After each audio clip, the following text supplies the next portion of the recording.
All right, so let's check out the riff as it occurs in the singing part in the song. So this is the main riff in the song that you'll hear. It happens like 2 or 3 times in the song itself. And so we'll walk this through again. I've given you the tabs. Now again, the trick is maintaining the sounds of the chords while playing the solo or the single notes, okay? So I'm gonna walk you through here. So I'll show you how it would be if I had band backing me up and I wasn't concerned about keeping the notes because I got a bass player or another guitarist or something like that, right? So that first one starts on the F chord.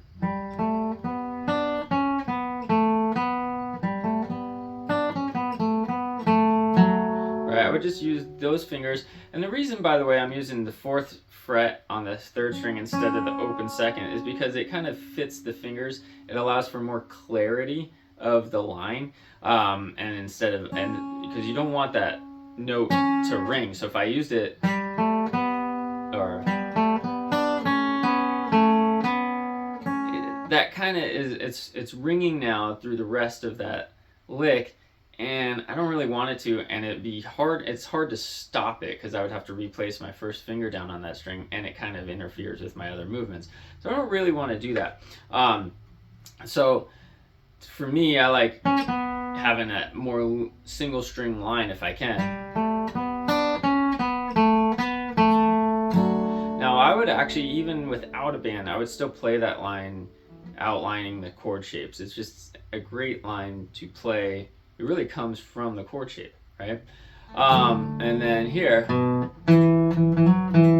that's how I'd play it without the chord shape. Of course, we got a G, so and then strum that C. And we have given you a variation. It just adds that little lick when he comes to that C. Okay, so again, if I played it with the chords going,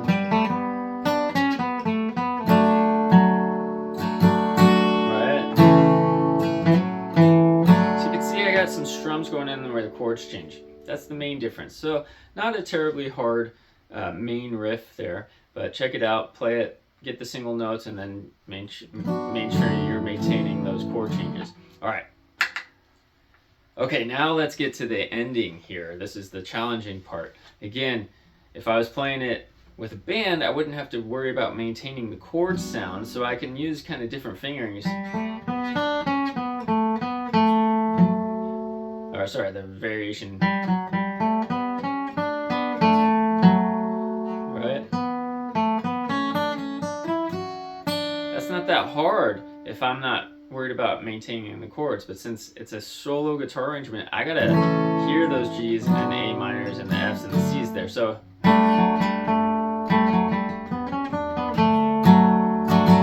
that's kind of like the first riff. Be careful, it is different than the main riff that happens in the song. But same idea, it's pretty easy to maintain the F and the C. Now the G is the tricky part, so watch what I do. I'm gonna use my ring in the middle here, which means I'm going to have to use my first finger to play that 3rd string where the melody, and then move it, and then I got to make the whole A minor shape, and I really make sure I highlight that first string. That's the melody. Okay, and then thankfully that's in the chord. Then back to F, C now. Notice I'm only playing those 3 strings. So every time I change chords and I want to hear the chord, I'm not going to strum a full C because the melody is here on that 3rd string. I don't want to hear those notes above it. So I'm only strumming those 3 strings. And then with the G, same thing.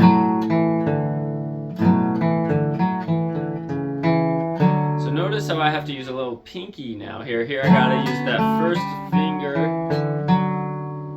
to play that 3rd string on that C. And then with the G comes, I'm doing 2 things. I'm only playing those 3 strings because now the 4th string has the melody.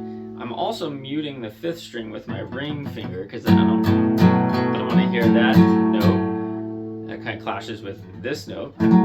So because I want to keep that G ringing, I got to keep that finger there. So I got to use my pinky. And then I come back to a C with the strum. Okay? So if that's the principle here, you got to maintain those bass notes, okay, most of the time. So the first variation here, we have the same situation with the C chord now, which we didn't have before, because he kind of continues to run down into that C here.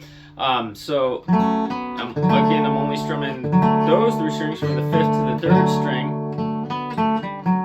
and I gotta get my first finger involved again because I gotta maintain that ring finger. And now I got my pinky involved because I can't. Again, if I did it without the chord, that's easy, just using those 2 fingers. But again, since I have to keep the chord ringing, I have to figure out my fingering around holding that. Now the G again.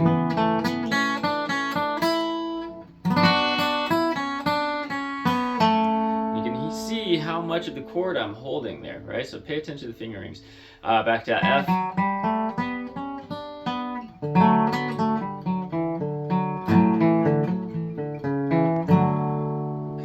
Same ending there with the F, C, G, C. And finally we have the last variation where he actually changes the chords. So we start the same. And it's F to C, but this time he goes D to G. And so I do my D by moving that C shape up. And again, got to maintain that fingering here so that. And then same thing with the G, so I want to only strum through to that 3rd string, because that's where the melody is. And I use my middle finger to hold that G down. Okay? And then, when he comes back, be careful, because instead of what has been happening in the end, he brings back the initial that happened earlier in the song, from that F to the C. Okay, and then he adds a little ending. Here, I actually don't like playing that B, so I'll go.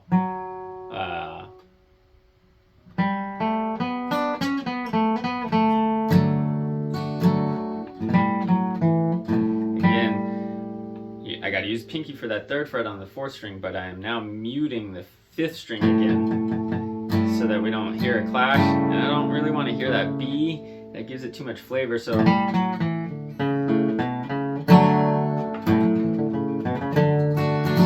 okay. All right, so again, the challenge is really maintaining especially those bass notes in every chord and maintaining as much of the sound of the chord as possible while moving it. So we got to use some interesting fingerings sometimes, some kind of almost crossover fingerings, cross-under fingerings, really. Right, so I'm in the 2nd fret with these 2 fingers. Normally, as a guitarist, we want to do that. But since I'm going here and then going to the 1st fret eventually, right? And then we got to use some muting techniques here.